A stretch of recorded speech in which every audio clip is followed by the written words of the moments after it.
mainly because of some supply chain management issues within the organization that were identified by the AG. The entity is dealing with these findings, which are mainly in terms of irregular expenditure, whereby it was found that in some instances there were quotations were not obtained for the goods that were below 500,000, and there was also issues of lack of consequence management.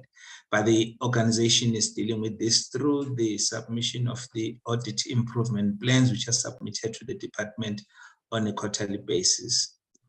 Next slide. This is the composition of the board. I'm not going to read each and every member. There are 7 members in the board, as appointed for a period of 3 years, which expires this year on the 11th of December.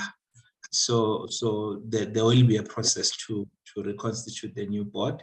In terms of the oversight activities, we record the number of meetings that are attended. As you can see, during the past 3 financial years, starting from 4 meetings and going up 11, and then 2021-22, 13 was recorded. Also, committee meetings are also recorded there, gradually increasing though. 21-22, there were 20. The attendance rate is also sitting at 91%. For 21-22, it was a little bit less in 2020-21, with 90% in 2019-20. Audit committee meetings also were attended, 5 in 2019-20, and the 2 other financial years, it was 6 per financial year. The number of management meetings that were recorded were only in 21-22. The other financial years, those were not held, and the staff meetings were at 3 in 2021-22. Thank you.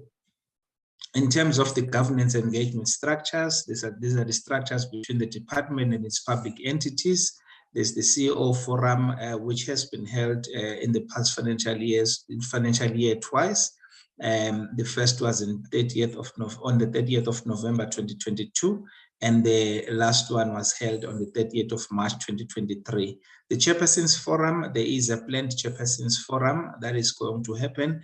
Since the last one where also shareholder compacts are signed was last held in March 2022.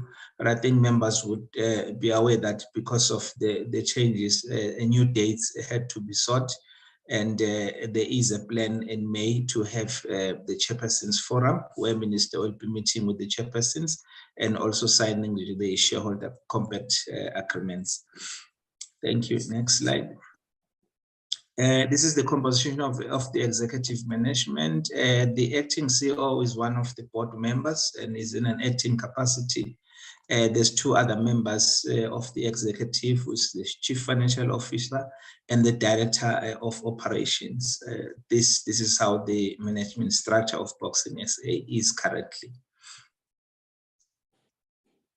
In terms of the composition of staff, it's not a big organization, 13 in total with 6 females and 7 males. And the other one is the breakdown in terms of racial representation. As we can see that it's 12 black and 1 colored employee. Thank you. In terms of issues to note, I think that committee will note that there is a protracted litigation by the erstwhile CEO. The Boxing SA is currently engaged in a court with this matter, and there are negotiations that are ongoing in terms of trying to resolve this matter with the litigant, taking a route of an out-of-court settlement. But I think the chairperson will further explain or elaborate on this matter when it's their time to make a presentation. Those are the issues, chairperson, in terms of the overview from the department. Thank you. Thank you so much. Thank you so much, Sbu. Can we give it now to the Boxing South Africa to take us through? We did get your presentation. It was in time. We've read it. And now it's not a long presentation. You can take us through.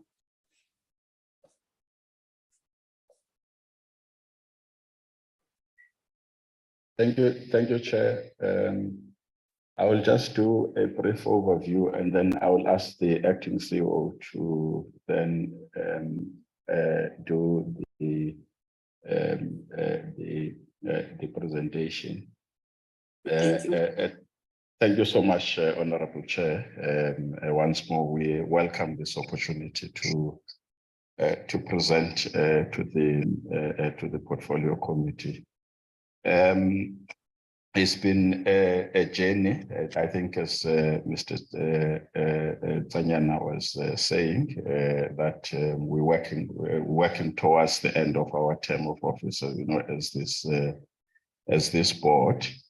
And as the Portfolio Committee is aware, we set ourselves the ambitious task of placing the sport of boxing in the country on a renewal, growth, and transformation trajectory. And our approach was we've got to understand the nature of the sport, the nature of the challenge that is facing the sport of boxing, in the country. And the Chair, Honorable Chair and members, you will recall that we had to then traverse the length and breadth of the country, seeking to understand exactly what it is that is a challenge. And that then birthed this agenda, which we call renewal, growth, and the transformation of the sport, which has got a national support, throughout the country, from the sporting fraternity, as well as support from provinces in terms of provincial government, as well as support, from the National Department of Sport, Arts and Culture, itself. And we've done, I think, a fair job in also placing this agenda into the national and national media. So everybody knows exactly what is it that we are about. So, for instance, the renewal pillar is just about restoring the basics, the fundamentals, for the running of a professional sport, in the country. Just ensuring that, for instance, the processes of licensing, our licensees are foolproof. We've got automated systems, for doing that. Ensure that what the Act enjoins us to do, we basically do where resources permit. For instance, having, as per the last presentation, having a solid relationship, for instance, with the South African National Amateur Boxing Organization, which is something that we have done, as previously reported, and that relationship is working. This year, throughout the country, we had sparring tournaments, sparring sessions or graduation sessions for amateurs, into professional ranks. And we've done that jointly, with Sanabo. And in some tournaments, we also allow them to have one or two bouts, to have one or two amateur bouts, as a way of also showcasing talent, at the level of amateur, particularly given the fact that television, is also back, on. There's no drought, in terms of televising boxing, which is one thing that we had set ourselves to basically do, Chairperson, as well as just dealing with issues, basic issues of training and development, training our licenses so that they understand our regulations, they understand the Act, they also understand issues of anti-doping. We're also working with SAIDs in this regard. We are running provincial conventions, so we also invite SAIDs to do presentations, in some of these sessions, as part of creating awareness, and many others, Chair, including as part of this pillar of renewal, rekindling the national title. Because yes, of course, we want world champions and so on, but charity begins at home. We are the owners of the national title. So we've now succeeded, in our view, to placing the national title, to restoring its profile, its dignity, so that every boxer is proud to be a national champion. So now our office is basically working around profiling national champions, so that we really go back to the olden days wherein ordinary South Africans, ordinary young people basically know and are proud, of the national champions. And we also want these national champions to be national ambassadors, to take up various causes, to be an epitome, of what we call champions for life, not just champions because they are champions, but champions for life or champions of life. That's what we mean about them playing the role of being ambassadors. So that's basically the pillar around renewal, which is about ensuring that those things that we're supposed to do are basically done. And then the growth pillar, Chairperson, is basically about raising the profile of the sport, enhance participation, and at the core of this is a national television.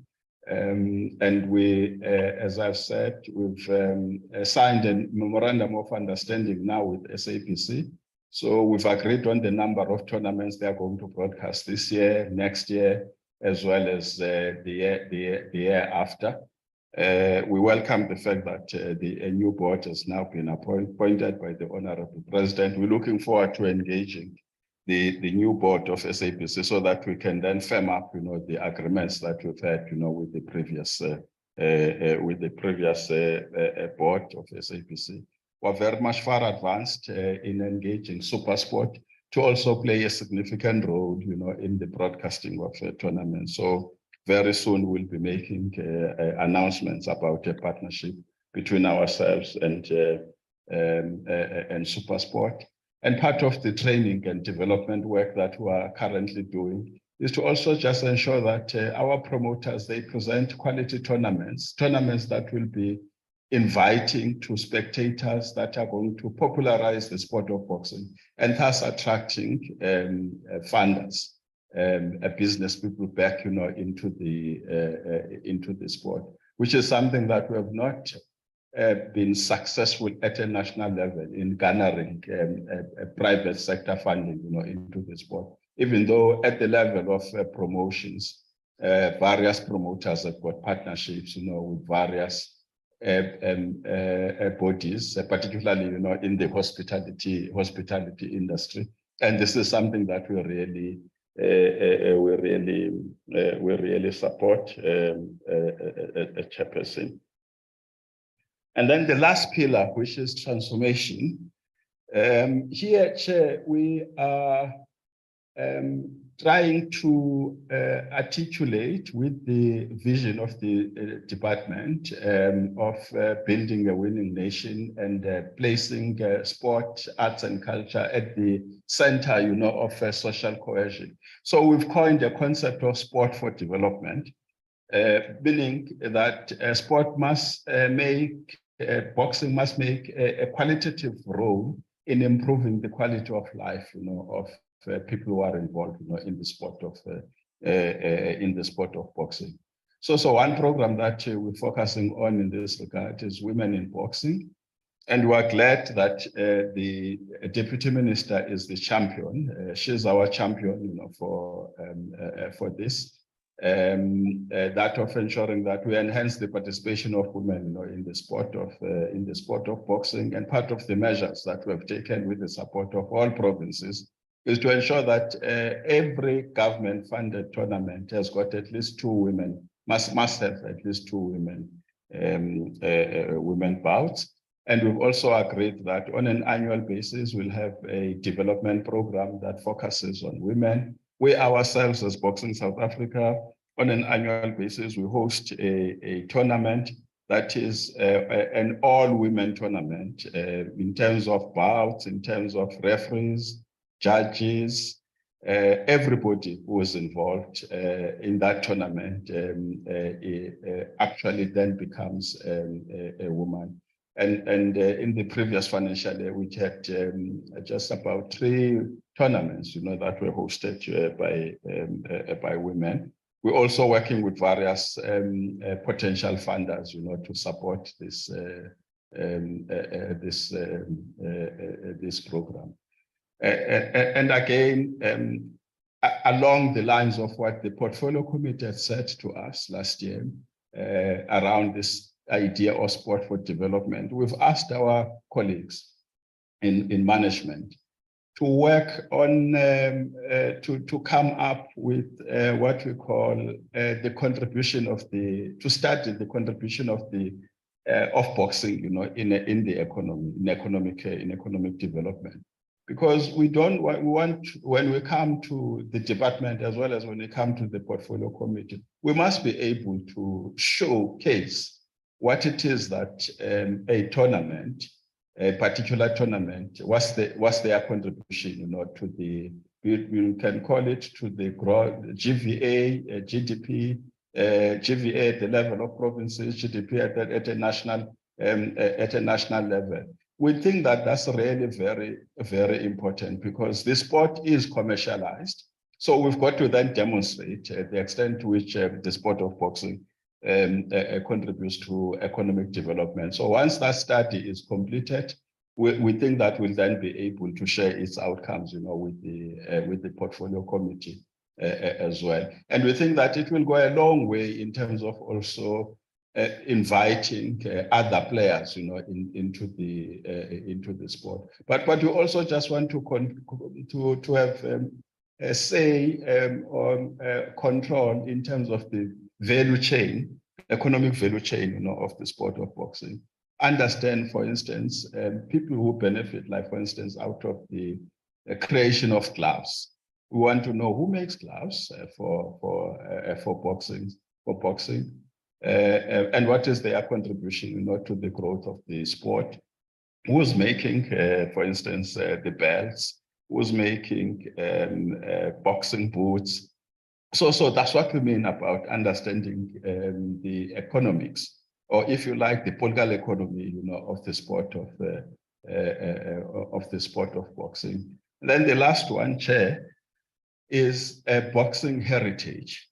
And again, this articulates well with the arts and culture aspect, of the Department of Sport, Arts and Culture. So to this end, we're working with the National Heritage Council to basically retrieve the archives of boxing. I mean, I watched with keen interest the induction of Huma Segela, in America, for instance. So we would want to create a boxing hall of fame. We can do this in partnership with various players, as well as document the heritage, of boxing. Boxing has got a rich heritage, in this country. So again, we're working with the department, in this regard, as well as under their overall guidance. As I move towards the end, Chairperson, having said all of these things, some of the work in progress, others, its achievements, we think that all of these can be sustainable if we then have got a robust organizational architecture, of boxing in the country, which is a work that our administration is currently pursuing. I think the organogram has been presented, but that organogram is very. I mean, it doesn't talk to this ambition that I've just presented, to the portfolio committee. I mean, one thing that is lacking is just communications. You can't be in sport and be weak and don't have a communicator, because sport is about communications as well as management, as well as marketing. So we would want to at least have a minimal architecture that talks to the core business, of boxing. And two, we would want to stabilize the administration. We've now appointed the CFO after the first one, after the previous CFO had resigned because he was charged, because we had charged him. And now we're working around the clock to conclude this long matter of this former CEO. We are working on an out-of-court settlement with him, and the engagements are at a very sensitive stage at the moment. But we hope that in the shortest period possible, we will be able to conclude this matter so that we can then stabilize the organization right at the top and have a permanent CEO for the organization, as well as then work on research and innovation. The sport, as I said, Chairperson, has been highly commercialized now. So we've got to have a robust research and innovation as Boxing South Africa in order for us to fairly compete continentally as well as internationally. And to this end, we are working amongst others with the universities. We're consolidating a partnership, for instance, with the University of Zululand, in this regards, to just help us with research around issues of injuries on our boxers, the health aspects of our boxers, and so on. Others will have partnerships around aspects of innovations, in the sport, deployment of OIR, in the sport, introducing new technologies around refereeing and all of that. So that's the direction we're basically taking, Chairperson, in renewing, growing, and transforming, the sport of boxing. So thank you so much, Chair, and thanks to the Minister as well as the department for all the support they are providing with us. We've met briefly with the Honorable Minister. We know that in a few weeks we'll have a meeting with him as they present what we're doing and also get his necessary leadership, forward. Now, I'll just ask the CEO to just touch on those aspects that I've not touched in the presentation, and I would ask you, CEO, not to repeat what I stated, that they've been able to engage it. So if you can just touch those few aspects. Thank you so much, Honorable Chair and members. Thank you so much, the CEO. Honorable Minister, the leadership of Chairperson, I want to show your face. Want to see you.